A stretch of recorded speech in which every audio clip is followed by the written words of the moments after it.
أعوذ بالله من الشيطان الرجيم. بسم الله الرحمن الرحيم. سبحان الذي أسرى بعبده ليلا من المسجد الحرام إلى المسجد الأقصى الذي باركنا حوله لنريه من آياتنا إنه هو السميع البصير. صدق اللہ العظیم. بزرگوں، پیارے بھائیوں، ہماری گفتگو کل یہاں تک پہنچی تھی کہ حضور اکرم صلی اللہ علیہ وسلم واپس ہو رہے ہیں اپنے معراج کے سفر سے، اور 50 نماز کو 5 کے اندر تبدیل کر دیا گیا ہے. سوال یہ ہوتا ہے کہ 50 پر سے 5 بھی آ جانا، یہ تو کینسلیشن ہے. پہلے 50 طے کر دیا اور اب 5 ہو رہی ہے، تو کیا کسی حکم کے پہنچنے سے پہلے کینسلیشن ہو سکتا ہے؟ یہ ایک مسئلہ ہے، اصولی مسئلہ ہے فقہ کے اعتبار سے. امت تک تو پہنچا نہیں ہے، تو امت کو پہنچانے سے پہلے کینسلیشن کا آرڈر کیسے آ گئی؟ اس کا جواب یہ ہے کہ نبی کے حق میں پہنچ جانا امت کے حق میں پہنچ جانا ہے. نبی کو مل گیا، گویا کہ امت کو مل گیا. اللہ کا حکم نبی کو مل گیا تھا تو گویا کہ امت کو مل گیا. اب امت کو ملنے کے بعد ہی نبی نے دیکھا کہ یہ امت اتنا نہیں برداشت کر سکے گی، تو پھر اللہ تعالیٰ سے درخواست کی اور کم کروائے. حضور اکرم صلی اللہ علیہ وسلم نے عرش کو دیکھا، عرش کے نیچے دیکھا، عجیب و غریب چیزوں کو دیکھا ہے. آپ فرماتے ہیں کہ جب مجھے آسمان کی طرف لے گئے اور عرش تک پہنچایا تو عرش کے نیچے میں نے دیکھا تقریباً 70 سٹیز ہے، شہر، اور ایک ایک شہر دنیا کے 70 شہروں کے برابر ہے. کیا دیکھتے ہیں اس کے اندر؟ فرشتوں کو دیکھا کہ وہ اللہ کی تسبیح اور تقدیس بیان کر رہے ہیں. ان کو کھانے پینے کی ضرورت نہیں ہے فرشتوں کو، ان کا یہی کام ہے، یہی ان کی خوراک ہے، تسبیح کرنا، اللہ کی پاکی بیان کرنا. اور اپنی تسبیح میں کیا کہتے ہیں سننا. فرشتے کہتے ہیں اللہم اغفر لمن شہید الجمعہ، یہ اللہ جو جمعہ میں شریک ہو اس کی مغفرت پر. یہ فرشتے دعا کرتے ہیں. اللہم اغفر لمن اغتسل یوم الجمعہ، یہ اللہ جمعہ کے دن جو غسل کرے اس کی مغفرت پر. کتنا آسان سودا ہے. آپ لوگ سوچو کہ اس امت کے لیے فرشتے عرش کے نیچے دعا کریں، اور امت کا حال کیا ہے؟ آخری درجے کی غفلت. اب دیکھیے کتنے لوگ ابھی تھے نماز میں. مقامی لوگ 3 بیٹھے ہیں یہاں تفصیل. اس کو یہی کہا جا سکتا ہے کہ قرآن سے کوئی تعلق نہیں ہے. جس کا کام ہو تو سمجھ میں آتا ہے، لیکن مقامی لوگوں میں سے 3 آدمیوں کا بیٹھنا ایک اس بات کی دلیل ہے. اور پھر ہم سوچیں کہ یہاں علم آوے. جب تک شوق نہیں ہوگا، قربانی نہیں ہوگی، علم نہیں آئے گا. اب یہ دنیا میں لوگ سنیں گے اس کو، تفسیر کو، ہیں سوچیے آپ لوگ. دنیا میں لوگوں کے پاس ٹائم ہے سننے کا. بعض نیوزی لینڈ کے لوگوں کے بارے میں سنا کہ عشاء کے بعد مستقل لے کر بیٹھتے ہیں بیوی بچے سب سننے کے لیے. اور ہمارے یہاں گھر کے آنگن میں ہے تفسیر، لیکن توفیق میں یہ محرومی ہے. کیا ہے؟ محرومی ہے، محرومی. اور اللہ تعالیٰ بالکل بھی محروم کر دیتے ہیں کبھی. ہاں خیر، حضور اکرم صلی اللہ علیہ وسلم فرماتے ہیں کہ میں نے جنت کے دروازے کے اوپر ایک چیز لکھی ہوئی دیکھی، اور عجیب چیز ہے، آپ لوگ بھی سن کے حیران رہ جاؤ۔ کیا لکھا تھا؟ لکھا تھا کہ الصدقۃ بعشر امثالها والقرض بثمانیۃ عشر۔ جو آدمی کسی کو صدقہ دے گا تو اس کو 10 ٹائم ملے گا، لیکن قرضہ دے گا تو اس کو 18 ٹائمز ہی ملے گا۔ کتنا ٹائم؟ 18۔ میں کہا کوئی صدقہ دے گا تو اس کو 10 ٹائم ملے گا۔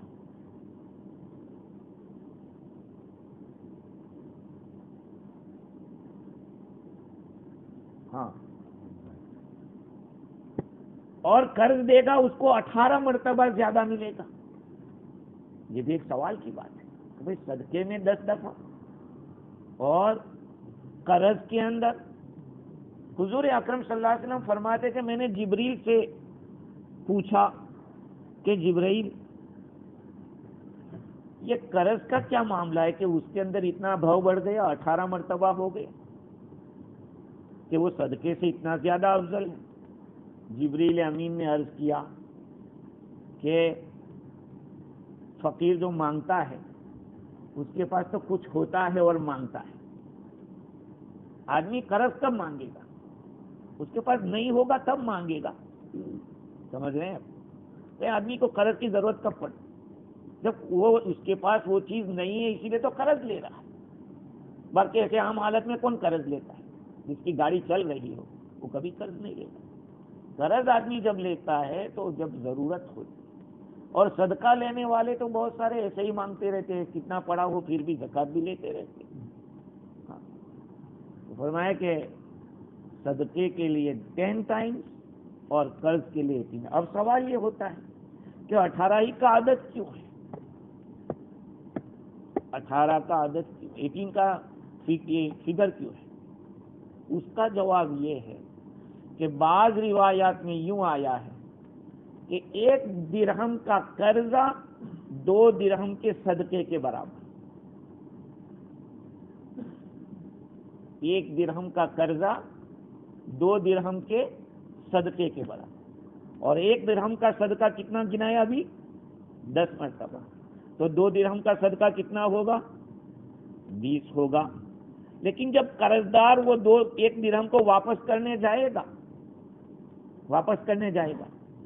تو 2 درہم واپس ہو گئے نا، صدقے کے 2 تھے۔ 1 درہم کا قرضہ 2 درہم کے صدقے کے برابر ہے، تو قرضہ لینے والا جب لوٹائے گا تو وہ 1 درہم لوٹائے گا، لیکن صدقے کے تو 2 درہم واپس ہوئے۔ اب وہ 2 20 میں سے نکال لیے جائیں تو کتنے رہتے؟ 18 رہتے۔ یہ بات تفسیر روح البیان میں بھی لکھی ہے، سیرت حلبیہ میں بھی لکھی ہے۔ خیر، حضور اکرم صلی اللہ علیہ وسلم نے جنت کے دروازے کے اوپر لکھا ہوا دیکھا۔ اب دیکھو مالی معاملات کتنے اہم ہے، خرچ کرنا بھی اہم ہے اور کسی کو قرض کے طور پر دینا بھی اہم ہے۔ دوسری بات یہ بھی ہے کہ صدقہ جب دے دیتا ہے نا آدمی، وہ بھول جانے کا، دے دیا بس بات خلاص ہو، اب اس کو آپ کو کچھ سننا نہیں پڑے گا، وہ تو مالک بن گیا، وہ چلا گیا، آپ کے جیب سے نکل گیا۔ لیکن اگر آپ نے قرض دیا تو اس میں کتنی کڑوی کسیلی سننی پڑے گی جب آپ تقاضا کریں گے۔ تو آج ایک ماحول ہے جب آدمی کو قرض کی ضرورت پڑتی ہے تو کتنی منت و سماجت کرتے ہیں، بھیا دے دو، کیسی تکلیف ہے، ارے آئے اور آپ کو دے دوں گا۔ پھر آپ اپنے چپل گھستے رہو، کبھی واپس نہیں آئیں گے، الا یہ کہ اس کی نیت ہے۔ حدیث شریف میں جو آدمی کسی سے قرض لیتا ہے اس نیت سے کہ میں ادا کر دوں گا، اللہ تعالیٰ اس کو ادا کروا دے گا۔ لیکن جس کی نیت یہ ہے کہ دینا ہی نہیں ہے، وہ قیامت تک نہیں دے سکے، کبھی نہیں دے سکے۔ دیکھو عامتاً یہ روایت کہی جاتی ہے کہ اچھا گمان رکھو، ہر ایک کے بارے میں اچھا گمان رکھو، لیکن معاملات کے بارے میں نہیں ہے۔ یہ معاملات کے بارے میں یہ روایت نہیں کہ اچھا گمان رکھو، کوئی بھی آ گیا کہ اچھا گمان کرو یہ دے دے گا، نہیں۔ وہاں آپ لکھر پٹی کرو، لکھاؤ کہ میں فلاں کو اتنا دے رہا ہوں اور اس کو دینا پڑے گا، گواہ بناؤ ہیں، اس میں تو احتیاط کا پہلو اختیار کیا جائے گا۔ ہاں کوئی آدمی جا رہا ہے تو اس کو اچھا گمان کرو کہ شریف آدمی ہوگا، لیکن آپ سے معاملہ کرتا ہے، اس لیے عربی میں ایک کہاوت ہے، تعاشروا کالاخوان وتعاملوا کالاجانب، زندگی گزارو اس طرح آپس میں جیسے کہ بھائی بھائی ہیں، لیکن معاملہ اس طرح کرو جیسے کہ اجنبی ہے۔ ہاں بھائی سے بھی معاملہ کرو تو اجنبی سمجھ کے کرو، ایسا نہیں کہ بھائی ہے کہ پھر بھائی بن جاتا ہے، کیا ہو جاتا ہے بھائی کا مانا جانتے ہو؟ بھائی کے مانا ڈر۔ ہمارے یہاں ہندو لوگ اپنے بھائی کو بھائی نہیں بولتے، انڈیا کے اندر وہ بھائی کہتے ہیں، یہ ہمارا بھائی ہے، بھائی کے مانا ڈر، خطرہ۔ ہاں خیر، تو حضور اکرم صلی اللہ علیہ وسلم نے معراج کی واپسی کے اندر جنت کا جو داروغہ ہے، گیٹ کیپر، جن کا نام رضوان ہے، رضوان، حضور فرماتے کہ میں نے رضوان کو دیکھا جو جنت کا خازن ہے۔ جب مجھے دیکھا تو وہ تو بہت خوش ہو گیا اور مجھے ویلکم کیا، اکرام کیا، مجھے جنت میں بھی لے گیا۔ حضور نے دیکھ لیا جنت ہے۔ ایک حدیث میں ہے، بخاری شریف میں ہے کہ آپ صلی اللہ علیہ وسلم نماز پڑھ رہے تھے ایسے، تو حضور آگے بڑھ گئے اور پھر پیچھے بھی ہٹے۔ صحابہ حیران ہیں کہ حضور کبھی نماز میں آگے نہیں بڑھے، پیچھے نہیں، آج کیا ہوا؟ فرمایا کہ میں نے نماز میں جنت دیکھی تھی، تو دیکھا جنت میں انگور کا خوشہ تھا، میرے من میں آیا کہ اس کو لے لوں، تم لوگوں کے لیے رہنے دو، قیامت تک تم کھاتے رہتے اس میں۔ لیکن جنت بھی تو آنکھوں سے پوشیدہ ہے، تو جنت پوشیدہ تو اس کی نعمتیں بھی پوشیدہ رہے گی، تو پھر تو وہ سب اوپن ہو جائے گا، تو ایمان بالغیب کہاں رہے گا؟ اور پیچھے ہٹنا، جہنم کو بھی دیکھا حضور نے۔ یہ تو آپ صلی اللہ علیہ وسلم کی معراج کا واقعہ ہے کہ حضور نے وہاں خازن سے، رضوان سے ملاقات کی، انہوں نے جنت دکھائی، اور اس میں عجیب و غریب چیزیں جو اللہ تعالیٰ نے بندوں کو وعدہ کر رکھی ہے، ما لا عین رأت ولا اذن سمعت ولا خطر علی قلب بشر، جس کو کسی کان نے سنا نہیں، کسی آنکھ نے دیکھا نہیں، اور کسی دل کے اوپر سے گزرا نہیں۔ ارے بھائی، کسی کے بارے میں آپ سوچ سکتے ہیں کہ کوئی عورت پانی پیتی اور اس کے گلے سے پانی اترتا دکھتا ہو؟ جنت کی عورت ایسی ہوگی، کیسی آدمی دیکھے گا، اگر وہ اپنا صرف ہاتھ یا اسے نکال لینے زمین کے اوپر تو سب بے ہوش ہو جائے۔ اب کیا ہوگا جنت میں، دیکھیے۔ حضور فرماتے ہیں کہ میں نے صحابہ کرام کے درجات کو بھی دیکھا، اس میں نہروں کو، چشموں کو دیکھا۔ میں نے ایک آواز سنی آواز، وہ کہہ رہے تھے آمنا برب العالمین، آمنا برب العالمین، ہم رب العالمین پر ایمان لے آئے۔ میں نے رضوان سے پوچھا کہ رضوان یہ کیسی آواز ہے، کون لوگ ہیں؟ کہا کہ یہ فرعون کے جادوگر ہیں، موسیٰ علیہ السلام کے مقابلے میں آئے تھے نا، پھر کیا کیا تھا؟ ایمان میں داخل ہو گئے تھے، ایمان میں داخل ہو گئے۔ موسیٰ علیہ السلام کی لاٹھی نے سارے سانپوں کو نگل دیا، تو کہا کہ آمنا برب ہارون و موسیٰ، ہم پہلے تو کہا کہ رب العالمین پر ایمان لے آئے، تو چونکہ فرعون تو یہ سمجھتا تھا کہ رب العالمین تو میں ہوں، تو انہوں نے پھر کلیئر کیا کہ رب ہارون و موسیٰ، تو نہیں، ہارون اور موسیٰ کا رب ہم مراد لیتے، تو تیرے اوپر ایمان نہیں لائے۔ پھر جو کچھ ہونا تھا اس نے کیا۔ تو فرعون کے جادوگر اور ان کی بیویاں، حضور فرماتے کہ میں نے ایک اور آواز سنی کہ لبیک اللہم، ایسا بول رہے ہیں۔ پوچھا کہ یہ کون کا؟ یہ حاجیوں کی آواز ہے۔ اور ایک تکبیر کی آواز سنی، اللہ اکبر۔ پوچھا کہ یہ مجاہد ہے، اللہ کے راستے میں جان کی بازی لگانے والے لوگ ہیں۔ تسبیح سنی، کہا یہ نبی لوگ ہیں۔ اور نیک لوگوں کے محلوں کو دیکھا۔ فرماتے کہ میرے سامنے جہنم کو بھی پیش کیا گیا، یہ زمین کے نیچے حصے میں ہے، 7ویں حصے میں، لیکن حضور کے سامنے پیش کیا ہو تو کون سی مشکل بات ہے؟ یہ یوں کہو کہ بہت وی آئی پی مہمان ہے اللہ تعالیٰ کے یہاں، سارے انسانوں کے سردار ہیں، تو ان کے لیے اگر جہنم کو سامنے کر دیا ہو سارے پردے ہٹا کے تو کوئی مشکل بات نہیں.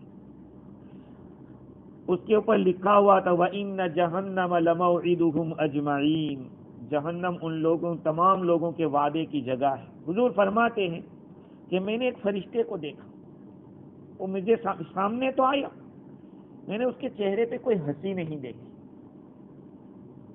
بعض لوگ انسان بھی ایسے ہوتے ہیں, کہ ان کے سامنے چہرے دیکھو تو کبھی مسکراہٹ کہتے اس کے بھی کوئی پیسے لگتے ہوں گے ہنسنے کے بھی ہیں.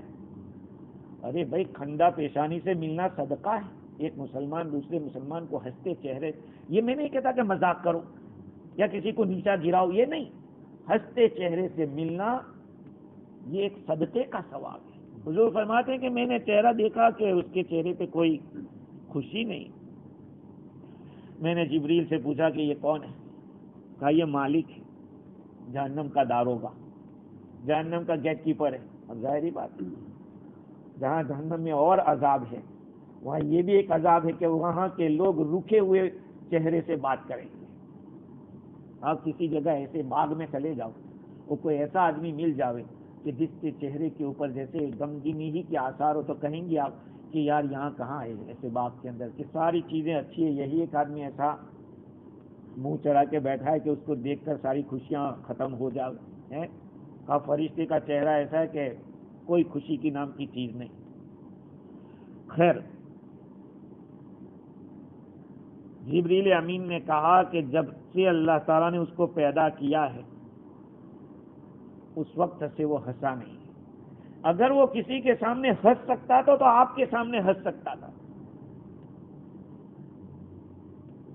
جبریل امین نے تعارف کرایا مالک کے ساتھ, جہنم کے داروغہ سے, کہ ھذا محمد, یہ اللہ کے نبی محمد ہیں, آپ ان کو سلام کیجئے. دیکھو اگلے جتنے بھی لوگوں نے سلام کیا خود سے کیا, یہاں تو فرشتے کو کہنا پڑا کہ بھئی تو سلام کر, جا کے سلام کیا. اور حضور صلی اللہ علیہ وسلم کو جو اللہ تعالیٰ نے اعزاز دیا ہے, عزت دی ہے, اس پر مبارکبادی دی. اب سوال یہ ہوتا ہے کہ اس فرشتے کے پاس سلام کیوں کروائی؟ اس کا جواب یہ ہے کہ فرشتہ جہنم کا داروغہ ہے, اس کے چہرے پہ خوف اور ڈر ہے, تو سامنے والا مانوس کیسے ہوگا؟ تو پھر ان کو ہی کہا کہ پہلے تم سلام کرو تو سامنے والا مانوس ہو. ہمیں بھی کیا حکم ہے کہ جس کسی کو آپ ملو, پہچانتے ہو یا نہ پہچانتے ہو, آپ سلام کرو. سلام سے بہت سارے حجاب دور ہو جاتے ہیں. حدیث میں آیا کہ دو آدمی آپس میں 3 دن سے زیادہ قطع کلام نہ کرے ہیں, لا يحل لا ينبغي لمؤمن ان يهجر اخاه فوق 3 ليال يلتقيان فيورد هذا ويورد هذا وخيرهما الذي يبدأ بالسلام او كما قال عليه الصلاة والسلام. مسلمان کو مناسب نہیں کہ اپنے بھائی سے 3 دن سے زیادہ قطع تعلق رکھے. ان میں بہتر وہ ہے جو پہلے سلام کرتا ہے, پہلے السلام علیکم کہتا ہے, وہ بہتر ہے. کیونکہ جب وہ السلام علیکم کہے گا تو بہت ساری قدورت ختم ہو جائے گی. یہاں بھی فرشتے کو کہا کہ آپ پہلے سلام کرو, تاکہ جب یہ سلام کریں گے تو آپ صلی اللہ علیہ وسلم کے سامنے کچھ مانوسیت آ جائے گی. اور اس میں اشارہ اس بات کی طرف تھا کہ آپ کی امت کے جو نیک لوگ ہیں وہ جہنم سے نجات پانے والے ہوں گے. آپ صلی اللہ علیہ وسلم فرماتے ہیں کہ میں نے پھر کہا کہ بھئی مجھے جہنم دکھاؤ. جہنم دکھائی گئی. جہنم کے جتنے طبقات تھے 7 طبقات کا وہ دکھائے. اس میں اللہ تعالیٰ کی ناراضگی تھی. کہا کہ اگر پتھر ڈال دیا جائے یا لوہا ڈال دیا جائے جہنم کے اندر, جہنم اس کو کھا جاتی. دیکھتے ہیں جہنم میں کچھ لوگوں کو مردار کھا رہے. کہا کہ یہ کون ہے؟ جبرائیل. جبریل امین نے عرض کیا کہ یہ وہ لوگ ہیں جو لوگوں کا گوشت کھاتے تھے, لوگوں کا گوشت کھاتے تھے, یعنی غیبت کرتے. ہمارے یہاں تو غیبت اس کو کہتے ہیں کہ اس کے سامنے جو نہ کہہ سکتے ہو وہ، ارے میں اس کے سامنے یہ کہتا ہوں کہ تو چور ہے، تو ایسا ہے ویسا ہے، ایسا نہیں ہے۔ کسی کی پشت کے پیچھے ایسی بات کرنا کہ اگر اس کو پتا چل جائے کہ میں نے یہ بات کہی ہے، اس کو برا لگے، یہ غیبت ہے۔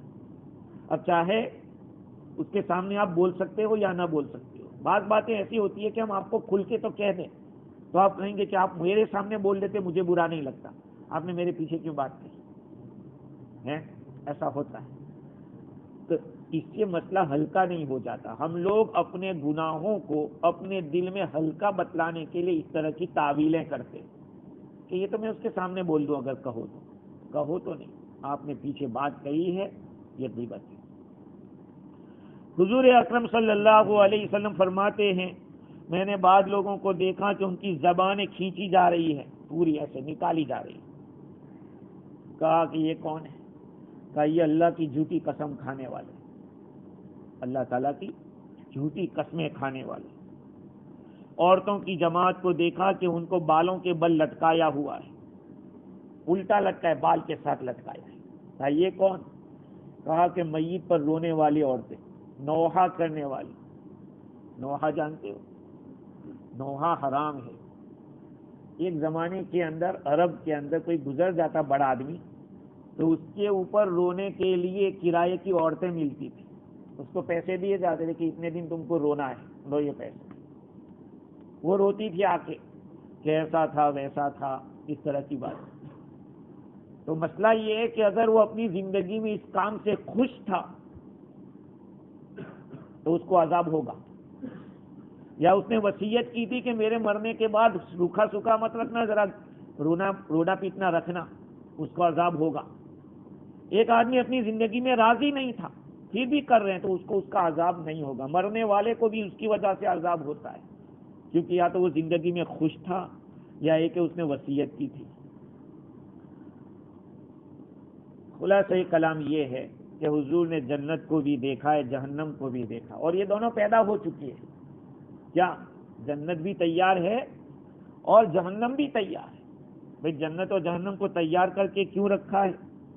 کیونکہ جب بندے کو پتا چلے گا کہ میں یہ عمل کروں گا تو مجھے اس کا ثواب ملے گا، اور ثواب تیار ہو چکا ہے اللہ تعالیٰ کی طرف سے، تو اور محنت کرے گا کہ جاتے ہی لینا ہے، خبر میں جاتے ہی لینا ہے مجھے جنت کے مزے۔ اور بندے کو پتا چلے گا کہ اس گناہ کرنے کی وجہ سے یہ سزا ملے گی تو وہ بچنے کی کوشش کرے گا کہ کہیں جہنم میں نہ ڈال لیا جائے، وہ تو تیار بنائی جا چکی ہے۔ حضور صلی اللہ علیہ وسلم کا دیکھو پورا سفر کیسا رہا، مسجد حرام سے لے کر مسجد اقصیٰ تک آپ کو لے جایا گیا براق کے اوپر۔ مسجد اقصیٰ سے پہلے آسمان کی طرف آپ کو لے جایا گیا سیڑھی کے ذریعے، سونے کی سیڑھی تھی، پھر آسمان سے وہاں سے لے کر ساتوں آسمان تک، ساتویں تک۔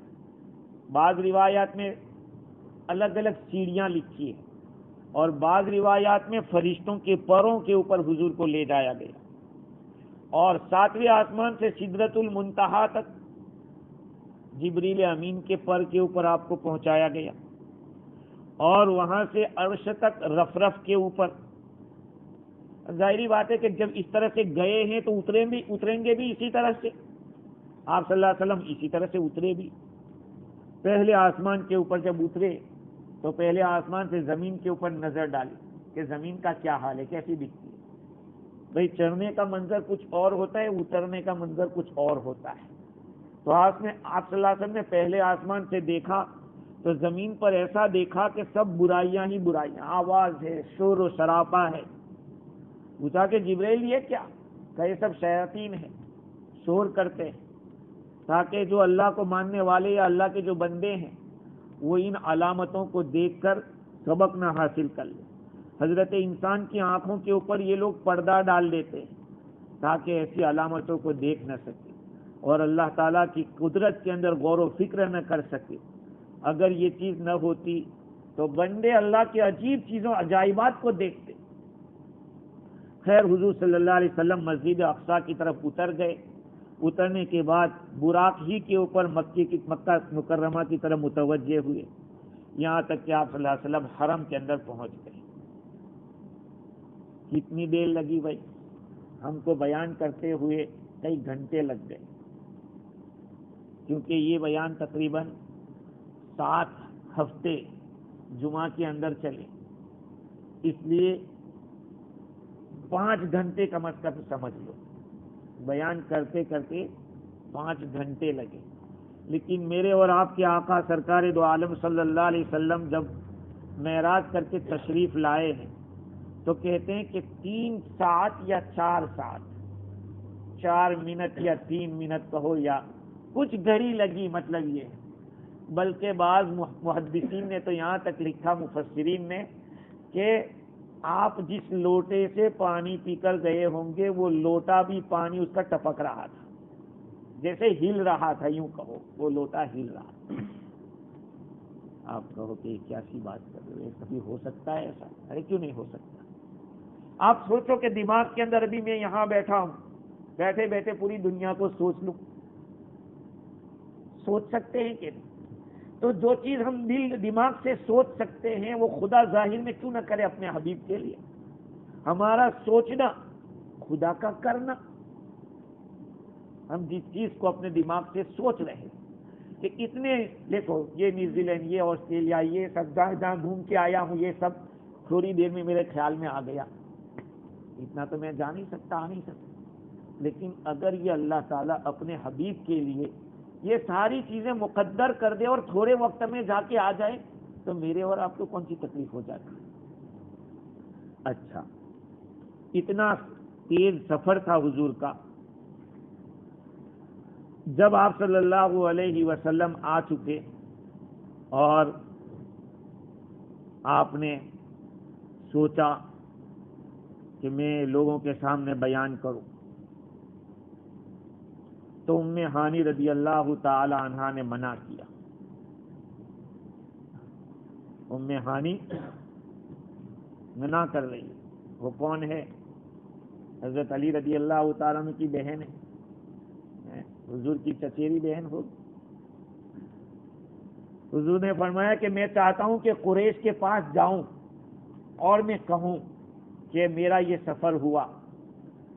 ام ہانی رضی اللہ تعالیٰ نے کہا کہ اللہ کا واسطہ میرے چچیرے بھائی، نہیں مت کرنا، کیونکہ اگر آپ اس کو بیان کرنے، آپ قریش کو بیان کریں گے تو جو آپ کو ماننے والے ہیں وہ بھی آپ کو جھٹلانے لگ جائیں گے، انکار کر دیں گے آپ کا۔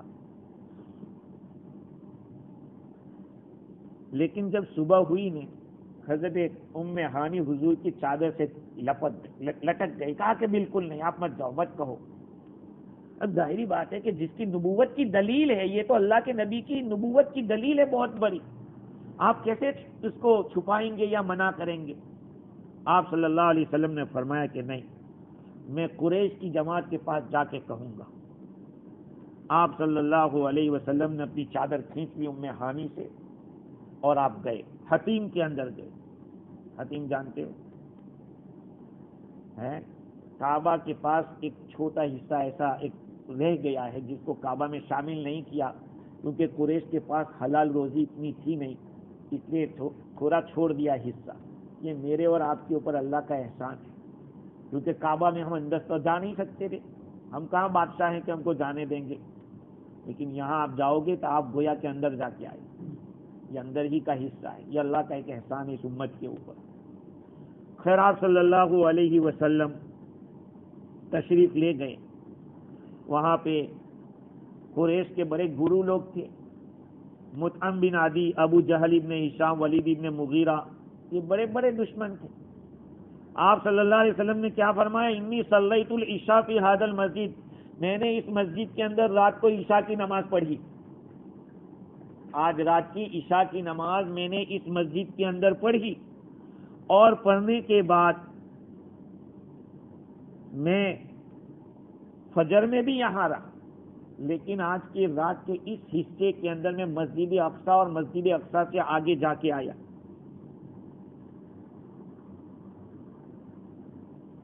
اچھا، جب یہ بات سنی تو وہ لوگ تعجب کرنے لگے. حضور نے فرمایا میں نبیوں سے بھی مل کے آیا, یہاں تک کہ بیت المعمور تک اور سدرۃ المنتہا تک میں پہنچ گیا. اور ایک روایت میں ہے کہ حضور جب مسجد حرام میں داخل ہوئے تو آپ نے جان لیا کہ لوگ مجھے جھٹلائیں گے, لیکن چونکہ نبوت کی دلیل اور اللہ کی قدرت کی دلیل تھی, اس لیے حضور نے بیان کرنے کو ہی مناسب سمجھا اور آپ نے بیان کر دیا. اور بعض روایت میں کہ حضور ایک جگہ پہ غمگین ایسے بیٹھے تھے, ابو جہل آ کے بیٹھ گیا.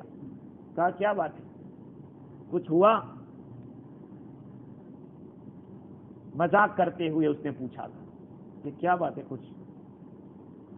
حضور نے فرمایا کہ ہاں, آج کی رات مجھے معراج اسراء کرائی گئی, یعنی مجھے رات کو یہاں سے لے جایا گیا. تو کہاں لے جایا گیا؟ کہا مسجد اقصیٰ کی طرف. کہا پھر آپ ہمارے پاس بھی آ گئے؟ حضور نے فرمایا کہ ہاں. کہا کہ اگر آپ کے لوگوں کو میں بلاؤں جو آپ کے اوپر ایمان لائے ہیں, اگر ان کے سامنے آپ بیان کریں گے؟ اگر کہیں تو کہاں, بلا لو. تو ابو جہل نے اعلان کیا یا معاشر کعب ابن لؤی, یہ کعب ابن لؤی کے خاندان والوں آ جاؤ. سب آگے مجلس سے سب اپنی اپنی چھوڑ کے امٹ پڑے اور ان دونوں حضور اکرم صلی اللہ علیہ وسلم اور ابو جہل کے پاس بیٹھ گئے. ابو جہل نے کہا اچھا چلو بیان کرو جو ابھی آپ نے مجھ کو بیان کیا تھا. حضور نے فرمایا یہ تو مذاق ہی کر رہا تھا ابو جہل. حضور نے بیان کیا کہ میں نے عیسیٰ علیہ السلام کو دیکھا, وہ درمیانی قد کے تھے, نہ تو بہت لمبے نہ بہت چینے, ان کا سینہ بہت زیادہ کشادہ گنگریالے بال تھے, اور آپ کا چہرہ سفید خون ظاہر ہو رہا تھا, گویا کہ تہخانے سے نکل کے آئے ہیں ایسا لگ رہا تھا. موسیٰ علیہ السلام کو دیکھا تو گیہوں جیسا کلر تھا اور موٹے تازے, اور اسی لیے جب آپ کا ہاتھ نکلتا تھا تو اگر سفید ہو تو سفید سے سفید نکلنا اتنا زیادہ واضح نہیں ہوگا. ایک آدمی سیاہ ہوتا ہے, اس کے منہ کے دانت بہت سفید دکھتے ہیں, دیکھا ہو. اب یہ کہ گیہوں جیسا کلر ہو اور پھر ہاتھ ایسے ڈالے تو چمکے تو اور زیادہ چمک لگے گی. حضور نے فرمایا کہ میں نے موسیٰ علیہ السلام کو دیکھا, وہ قبیلے سنوا کے لوگوں کی طرح تھے. یہ قبیلے سنوا یمن کے لوگ ہیں, اور ان کے بال موسیٰ علیہ السلام کے بہت زیادہ گہری آنکھیں تھی اور مضبوط دانت ایک دوسرے کے ساتھ, ہونٹ بھی ایسے موٹے, آپ کے جو آگے کے دانت تھے وہ نکلے ہوئے. ابراہیم علیہ السلام کو دیکھا, وہ اخلاق میں اور پیدائش میں میری طرح, حضور فرما رہے ہیں اپنی طرح. قریش نے زور سے ایک آواز نکالی, ایک دوسرے کے ساتھ تالی بجانے لگے, یعنی جھٹلانے کے لیے, یہاں تک کہ اتنے ٹھٹھا اور کرنے لگے کہ ایک دوسرے پر گرنے لگے, تعجب کرتے اور انکار کرتے ہوئے. کہا کہ مسجد اقصیٰ تک پہنچتے پہنچتے ہم اپنے اونٹوں کو کتنا مار پیٹ کے 40 دن میں وہاں پہنچتے ہیں, اور آپ رات کے حصے کے اندر آ بھی گئے. 1 مہینہ جاتے ہوتا ہے, 1 مہینہ آتے ہوتا ہے, اور آپ رات کے کچھ حصے میں کیسے جا کے آ گئے؟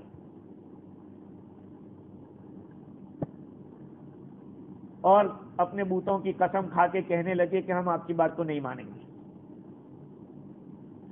اچھا, بہت سارے کچھ لوگ تو ایسے تھے جو ایمان میں داخل ہوئے تھے, انہوں نے عجیب سمجھ کے کہا کہ یار ہم نہیں مانتے اس بات کو. اب ظاہر بات ہے اللہ کے نبی کی بات کو نہ ماننا کفر ہے, مرتد ہو گئے. کچھ لوگ حضرت ابو بکر صدیق رضی اللہ عنہ کے پاس دوڑے دوڑے گئے اور کہا کہ اگر کوئی آدمی یوں کہتا ہے کہ رات کو مسجد اقصیٰ گئے اور مسجد اقصیٰ سے آگے گئے اور آ بھی گئے ایک رات میں, تو کیا آپ اس کو مانیں گے؟ پوچھا کہ کس نے کہا ہے؟ کہا محمد صلی اللہ علیہ وسلم. کہا کہ یار انہوں نے کہا ہے تو صحیح بات ہے, کہا اچھا تم اس کی تصدیق کرتے ہو؟ کہا اس سے زیادہ بڑی بات کی میں تصدیق کرتا ہوں. وہ کہتے ہیں کہ آسمان سے خبریں میری پاس آتی ہے تو میں اس کو مان لیتا ہوں. تو یہ اگر رات کو حصے میں جا کے آ جائے یہ خبر تو میں اس کو مانتا ہوں. تو اس وقت سے ان کا نام صدیق پڑ گیا. ان کا نام یہ اللہ تعالیٰ نے دیا ہے. حضرت علی رضی اللہ تعالیٰ قسم کھا کے کہتے تھے کہ ابو بکر کا نام صدیق آسمان سے اترا ہے. اللہ تعالیٰ نے صدیق کو، ابو بکر صدیق رضی اللہ عنہ کو نام دیا ہے صدیق کا. دیکھو بہت سو کو یہ معلوم نہیں ہوگا کہ حضرت ابو بکر رضی اللہ عنہ کا نام کیا ہے. جانتے ہیں؟ چاروں خلفاء کے نام عین سے شروع ہوتے ہیں. چاروں خلفاء کے نام کس سے؟ عین سے. حضرت عمر عین سے ہے کہ نہیں؟ عثمان عین سے ہے. علی عین. حضرت ابو بکر صدیق رضی اللہ عنہ کا نام عبداللہ ہے. آپ کا لقب عتیق بھی ہے. اور ابو بکر، بکر کے معنی جلدی، جلدی کا باوا. سوچا نہیں کہ رات کو کیسے گئے ہوں گے مسجد اقصی اور کیسے اوپر گئے. کہا حضور نے فرمایا ہے میں مانتا ہوں. اس کو کہتے ہیں ایمان. آج تو ہم کہیں گے سائنس کیا کہہ رہی ہے، ٹیکنالوجی کیا کہہ رہی ہے. آج ہمارا ایسا ایمان، ہم آج سوچیں کہ یار نہیں سکے ایسا بولیں گے ہے. یہ ہے صدیق اکبر کا ایمان. کہا کہ اگر انہوں نے، اس سے بڑی بات میں مانتا ہوں کہ وہ آسمان سے خبریں ان کے پاس آتی ہیں اور وہ بتاتے ہیں میں مان لیتا ہوں، تو پھر اس کو ماننے میں مجھے کون سی تکلیف. تو حضور اکرم صلی اللہ علیہ وسلم کی تصدیق کی انہوں نے. تو جن لوگوں کو، جنہوں نے مسجد اقصی کو دیکھا تھا، انہوں نے پوچھنا شروع کیا کہ اچھا مسجد اقصی کے بارے میں بتاؤ، کتنے دروازے ہیں؟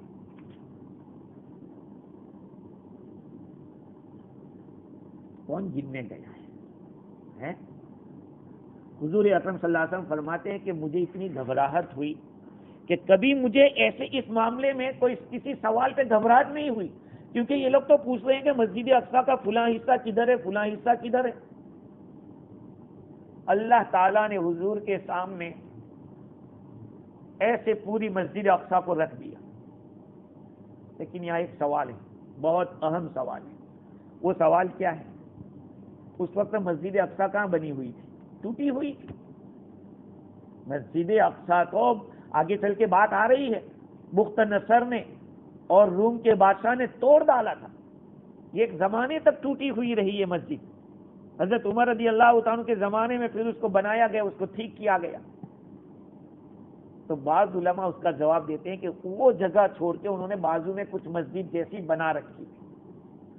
تو اللہ کے نبی کے سامنے پیش کر دیا. اب وہ سوال کر رہے ہیں، حضور جواب دے رہے ہیں ادھر دیکھ کر.